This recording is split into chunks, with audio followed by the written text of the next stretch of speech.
بسم اللہ الرحمن الرحیم۔ السلام علیکم۔ 90s کی دہائی میں پاکستان میں دو پولیٹیکل پارٹیز، پاکستان مسلم لیگ نون اور پاکستان پیپلز پارٹی، اقتدار کے ایوانوں میں راج کر رہی ہوتی ہیں۔ کبھی ایک حکومت میں آ جاتی ہے تو دوسری اپوزیشن میں بیٹھ جاتی ہے، اور کبھی دوسری حکومت میں آ جاتی ہے تو پہلی اپوزیشن میں چلی جاتی ہے۔ ان دو پارٹیوں کے علاوہ تیسرا کوئی بھی میدان میں نہیں ہوتا۔ پھر 1995-96 میں پاکستان کرکٹ ٹیم کا ایک ریٹائرڈ کھلاڑی، جو کہ ٹیم کا کیپٹن بھی رہ چکا ہوتا ہے اور اس کی کپتانی کے اندر Pakistan cricket team world cup بھی جیت چکی ہوتی ہے، وہ سیاست میں آنے کے لیے اپنے دوستوں سے مشورے کرنا شروع کر دیتا ہے۔ اس کھلاڑی کا نام عمران احمد خان نیازی ہے، جو کہ عمران خان کے نام سے مشہور ہے۔ عمران خان اپنے چند ساتھیوں کے ساتھ مل کر پاکستان تحریک انصاف کے نام سے اپنی ایک نئی جماعت بنا لیتے ہیں، اور 25 اپریل سن 1996 کو لاہور کے ایک ہوٹل میں اپنے چند ساتھیوں کے ساتھ مل کر ایک پریس کانفرنس میں اس کا اعلان بھی کر دیتے ہیں، اور ساتھ ہی پارٹی کا منشور بھی پیش کر دیتے ہیں، جس کے چند اہم نکات کچھ یوں ہیں کہ ہم وی آئی پی کلچر کا خاتمہ کریں گے، سب کے لیے قانون ایک جیسا ہوگا، بے روزگاری کو ختم کیا جائے گا، کرپشن کا خاتمہ کیا جائے گا، وغیرہ وغیرہ۔ ایک طرف عمران خان اپنی نئی پارٹی کو مضبوط کرنے کے لیے دن رات محنت کر رہے تھے، تو دوسری طرف ملک کے سیاسی حالات خاصے گرم تھے۔ اس ٹائم بے نظیر بھٹو ملک کی پرائم منسٹر تھیں اور میاں نواز شریف صاحب اپوزیشن لیڈر تھے۔ نواز شریف صاحب بے نظیر کی حکومت کے خلاف ایک کمپین چلا رہے تھے کہ حکومت ختم کرو اور الیکشن کرواؤ، اور دوسری طرف وزیر اعظم بے نظیر بھٹو اپنی پاور کا استعمال کرتے ہوئے اپوزیشن کے متعدد رہنماؤں کو گرفتار کروا رہی تھیں۔ ابھی عمران خان کی پارٹی کو بنے ہوئے چند ماہ ہی ہوئے تھے کہ ملک میں جنرل الیکشن کا اعلان ہو گیا، اور 3 فروری 1997 کی تاریخ الیکشن کے لیے فائنل ہو گئی۔ عمران خان اور اس کی پارٹی، جو کہ پہلے ہی عوام سے رابطے کر رہی ہوتی ہے، اب الیکشن کی تاریخ آنے کے بعد ان کی کمپین میں اور زیادہ تیزی آ جاتی ہے۔ عمران خان کرپشن کا بیانیہ لے کے نکلتے ہیں اور اپنی مخالف پارٹیوں یعنی مسلم لیگ نون اور پیپلز پارٹی دونوں کو خوب آڑے ہاتھ لیتے ہیں۔ دیکھتے ہی دیکھتے عمران خان کے جلسوں میں لوگوں کی تعداد بڑھنے لگتی ہے، جو کہ چند ماہ پہلے بڑھنے والی پارٹی تحریک انصاف کے لیے ایک بہت ہی حوصلہ افزا بات تھی۔ اب دوسری طرف نون لیگ بھی خوب الیکشن کمپین چلا رہی تھی اور اپنے مخالفین کو آڑے ہاتھوں لے رہی تھی۔ یہاں پر آپ کو یہ بھی بتا دیں کہ نون لیگ نے اس الیکشن میں عمران خان کے جلسوں میں لوگوں کی بڑھتی ہوئی تعداد کو دیکھتے ہوئے پی ٹی آئی کو 20 سیٹیں آفر کر دیں، جو کہ پی ٹی آئی کے لیے بہت بڑی بات تھی، لیکن عمران خان نے اس آفر کو حیران کن طور پر مسترد کر دیا۔ اسی الیکشن کمپین کے دوران عمران خان پر ان کی مبینہ بیٹی ڈائرین وائٹ کا الزام بھی لگا۔ اس کے جواب میں عمران خان نے بھی نون لیگ کی کرپشن پر خوب تنقید کی اور اس کو بھی خوب آڑے ہاتھوں لیا۔ یہی وہ پہلا الیکشن تھا جب نواز شریف اور عمران خان ایک دوسرے کے مد مقابل آئے اور ایک دوسرے پر خوب ڈٹ کر گرجے اور برسے، اور تب سے لے کے آج تک یہ سلسلہ جاری و ساری ہے۔ بالآخر 3 فروری 1997 کا وہ دن آ گیا جب یہ فیصلہ ہونا تھا کہ کون اس ملک پر حکمرانی کرے گا اور کون اپوزیشن بینچز پہ بیٹھے گا۔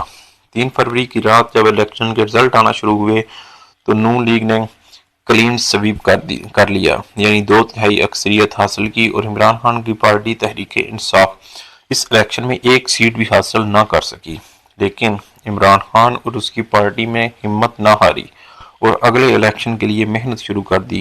یوں پھر دن گزرتے گئے اور پھر 2002 کا الیکشن آ گیا۔ اس الیکشن میں عمران خان نے خود میاں والی سے الیکشن لڑنے کا فیصلہ کیا۔ اس الیکشن میں بھی پاکستان تحریک انصاف پورے ملک سے صرف ایک سیٹ جیتنے میں کامیاب ہوئی، اور وہ سیٹ عمران خان کی اپنی سیٹ تھی، جو کہ میاں والی سے جیتی۔ یہاں پر آپ کو یہ بتاتے چلیں کہ 2002 میں چونکہ جنرل پرویز مشرف کا مارشل لا تھا، نون لیگ ٹوٹ پھوٹ کا شکار تھی، اور جنرل پرویز مشرف کی چھتری کے نیچے ایک نئی جماعت پاکستان مسلم لیگ کاف بنائی گئی، جس کے سربراہ گجرات کے چودھری برادران چودھری شجاعت اور چودھری پرویز الہی تھے۔ یہ چودھری برادران پہلے مسلم لیگ نون کا حصہ ہوتے تھے۔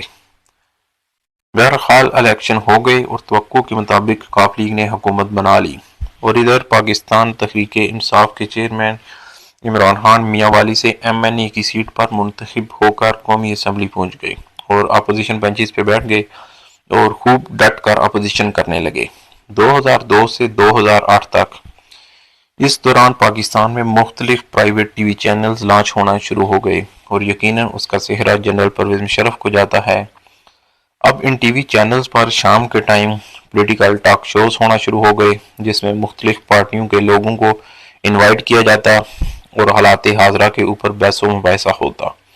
اس دوران عمران خان کو بھی موقع مل گیا کہ وہ مختلف ٹی وی چینلز پر جا کر لوگوں کی توجہ اپنی طرف مبذول کروا سکیں اور اپنا کرپشن کا بیانیہ لوگوں تک پہنچا سکیں، اور عمران خان نے یہ کام بھرپور انداز میں کیا۔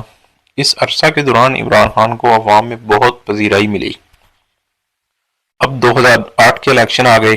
اس الیکشن میں پاکستان تحریک انصاف نے حیران کن طور پر الیکشن کا بائیکاٹ کا اعلان کر دیا۔ پاکستان مسلم لیگ نون اور پاکستان تحریک انصاف ان دونوں نے مل کر اس الیکشن کے بائیکاٹ کا فیصلہ کیا، لیکن مسلم لیگ نون نے چند ہی دنوں کے بعد یہ فیصلہ واپس لے لیا اور الیکشن لڑنے کا اعلان کر دیا، لیکن PTI اپنے اس فیصلے پر قائم رہی اور اس نے اس الیکشن کا بائیکاٹ کیا۔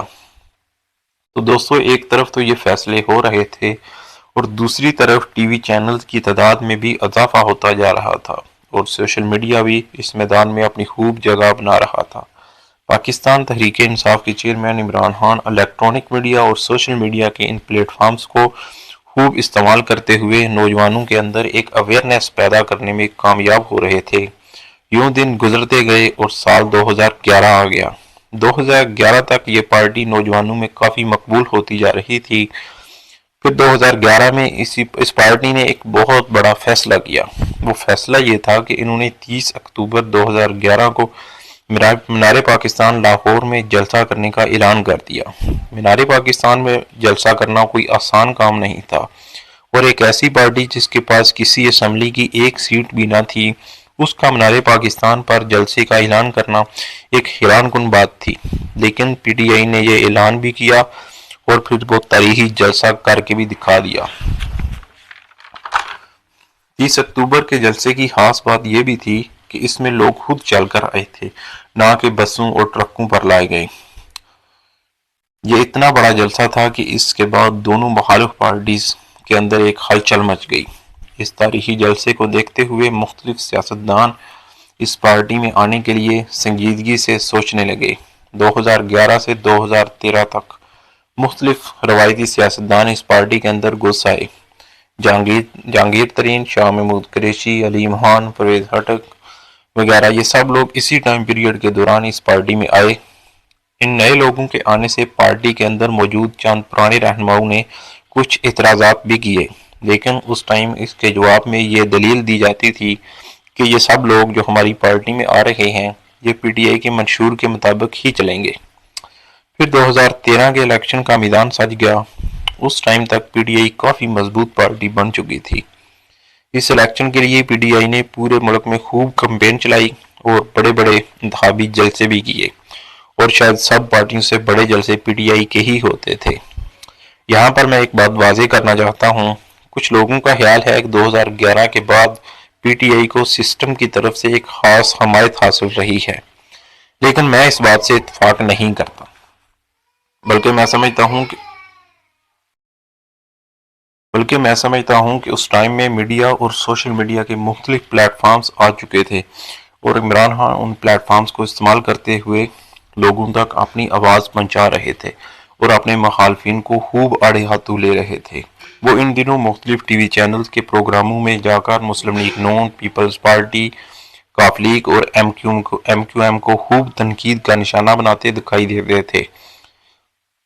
ویسے بھی یہ سب پرانی پارٹیاں تھیں اور 90 کی دہائی سے کسی نہ کسی شکل میں پاکستان پر حکمرانی کرتی آ رہی تھیں، اسی لیے عمران خان جب ان کی کرپشن اور بیڈ گورننس پر بات کرتے تھے تو لوگ ان کی بات سنتے تھے، اور یہی وجہ تھی کہ عمران خان کی مقبولیت میں بتدریج اضافہ ہوتا جا رہا تھا۔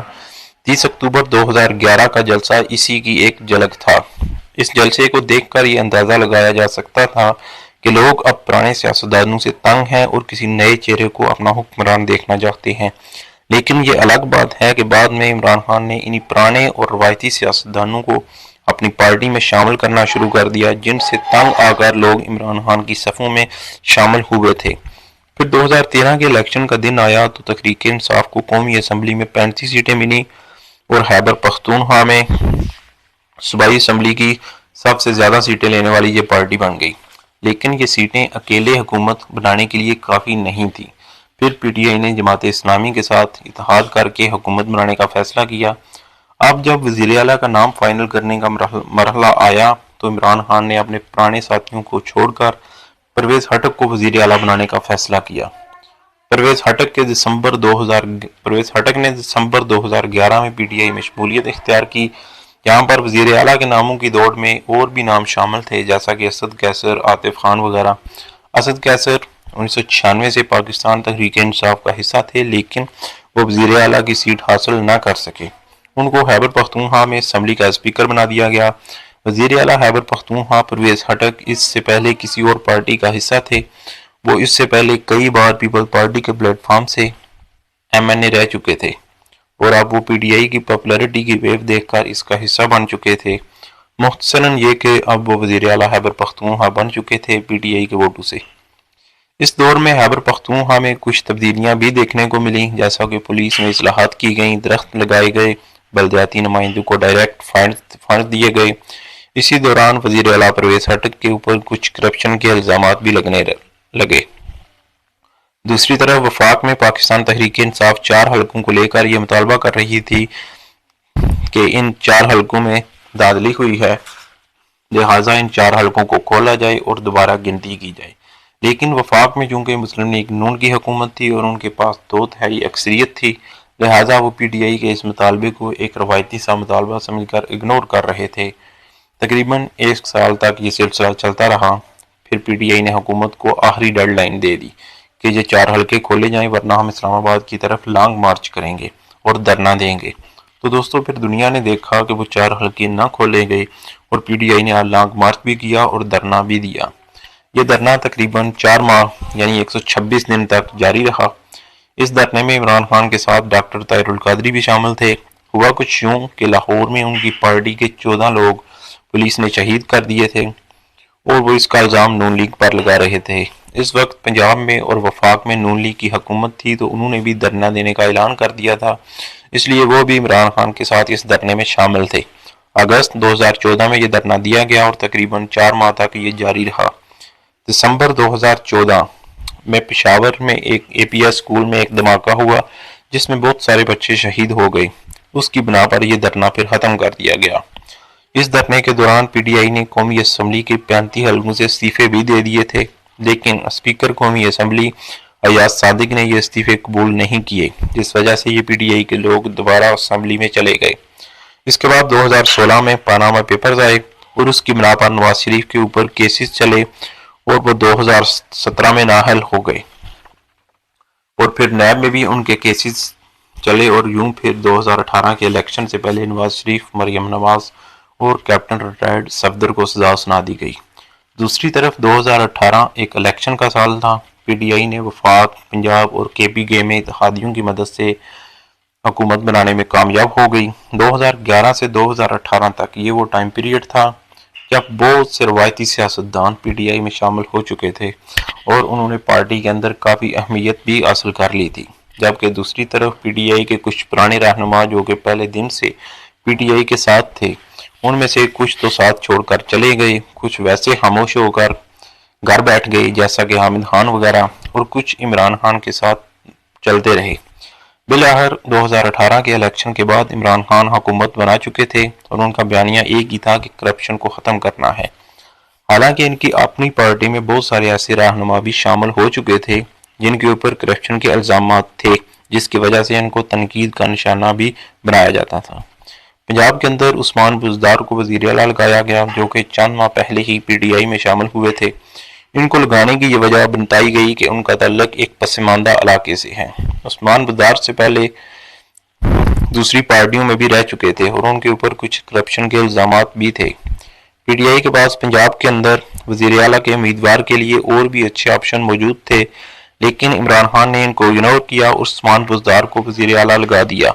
عثمان بزدار کی پنجاب میں کارکردگی بہت ہی مایوس کن تھی۔ اس کی وجہ سے پی ٹی آئی کو تنقید کا نشانہ بھی بنایا جاتا تھا۔ خیبر پختونخوا میں بھی ایک روایتی سے سیاستدان محمود خان کو وزیر اعلیٰ لگایا گیا۔ ان کی کارکردگی بھی قابل ذکر نہیں تھی۔ وفاق میں بھی یہ پارٹی کوئی بڑی تبدیلی نہ لا سکی۔ کرپشن ختم کرنے میں بعد میں بھی ناکام رہے۔ اس کی وجہ عمران خان یہ بتاتے ہیں کہ چونکہ نیب میرے کنٹرول میں نہیں تھا اس لیے کرپشن پر قابو نہیں پا سکے۔ دوسری طرف اپوزیشن کی ساری پارٹیوں نے مل کر ایک پی ڈی ایم کے نام سے ایک اتحاد بنانا شروع کر دیا اور پی ٹی آئی حکومت کو بلیک میل کرنا شروع کر دیا۔ ویسے بھی یہ حکومت اتحادیوں کے سہارے پر کھڑی تھی جو کہ کسی بھی وقت گر سکتی تھی۔ پھر وہی ہوا، پی ڈی ایم کے ڈولے نے پی ڈی آئی کے چند ارکان کو خریدا اور اتحادیوں کو توڑ کر یہ حکومت گرا دی اور اپنی حکومت بنا لی۔ پی ڈی ایم کے ٹولے کے آنے کے بعد ملک میں ایک ایسا سیاسی عدم استحکام آیا جو آج تک نہیں تھم سکا، اور جو مہنگائی اور معاشی تباہی ہوئی وہ بھی آپ کے سامنے ہے۔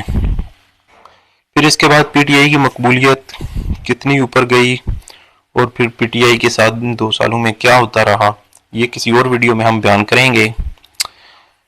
دوستو، بات یہ ہے کہ پی ٹی آئی نے دراصل دوسری پارٹیوں سے آئے ہوئے لوگوں کو زیادہ اہمیت دی اور اپنے مخلص لوگوں کو اگنور کیا، جس وجہ سے آج یہ پارٹی مشکلات کا شکار ہے۔ اس پارٹی کی مشکلات کی کچھ اور بھی وجوہات ہیں۔ وہ تمام لوگ جن کو اعلیٰ عہدے دیے گئے